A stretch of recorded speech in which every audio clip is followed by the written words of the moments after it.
tips meningkatkan penjualan dengan metode impulse buying. Mau tahu caranya? Simak video ini sampai akhir.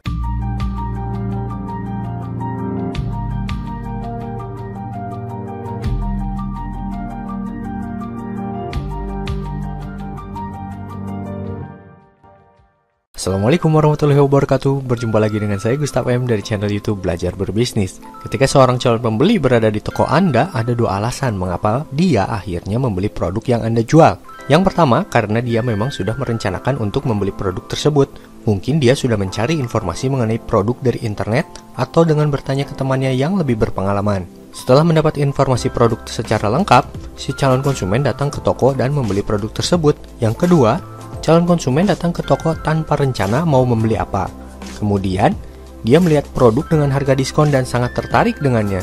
Jika konsumen akhirnya membeli produk karena ingin memanfaatkan harga diskon, kejadian inilah yang disebut dengan impulse buying. Impulse buying adalah kondisi yang memicu terjadinya unplanned purchase atau pembelian yang tidak direncanakan. Perilaku pembelian secara emosional ini sangat mungkin terjadi, karena sebagian besar konsumen melakukan pembelian karena pengaruh perasaan. Gerald Zaltman dalam How Customer Think mengatakan bahwa 95% keputusan pembelian suatu produk lebih didasarkan pada perasaan atau feeling dibanding pikiran atau thought yang hanya menempati porsi 5%. Perilaku impulse buying bisa terjadi dalam tiga kondisi. Yang pertama, pure impulse buying, yaitu konsumen membeli produk setelah ia melihat produk yang dipajang di toko tanpa perencanaan sebelumnya. Produk tersebut biasanya dipajang secara mencolok di bagian yang mudah terlihat oleh pengunjung toko. Kemungkinan pure impulse buying semakin besar jika produk dijual dengan potongan harga atau diskon.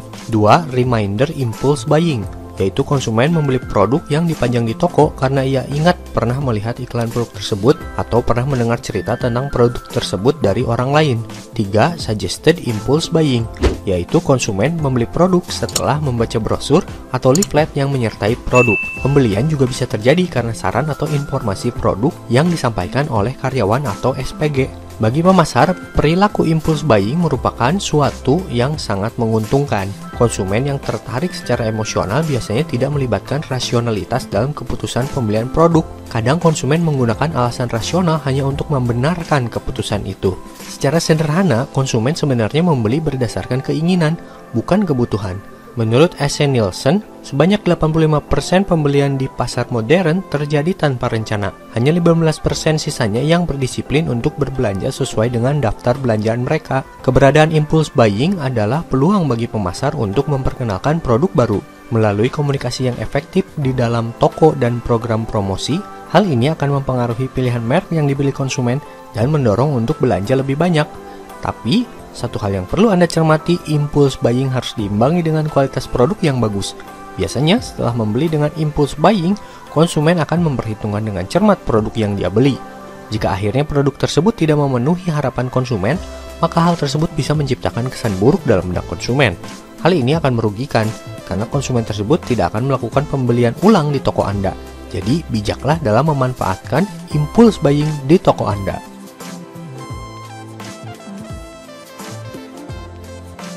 Demikianlah pembahasan video kita kali ini. Silahkan klik like pada video ini jika menurut Anda video ini bermanfaat bagi Anda. Klik subscribe, klik loncengnya, dan klik semua agar nantinya Anda tidak ketinggalan video-video terbaru ke depannya. Dan jangan lupa berikan komentar tentang video ini jika Anda mendapatkan ilmu dan wawasan dari video ini. Terima kasih telah menonton video ini sampai akhir. Saya doakan Anda yang sedang menjalankan sebuah usaha atau bisnis, dan juga Anda yang akan mulai sebuah usaha atau bisnis, semoga diberikan kemudahan, kelancaran, dan senantiasa diberikan kesehatan. Kunjungi fanpage Belajar Berbisnis ini di www.facebook.com/fanpage Belajar Berbisnis, dan silakan klik like di fanpage tersebut supaya jika nanti ada video terbaru Anda bisa langsung mengetahuinya via Facebook.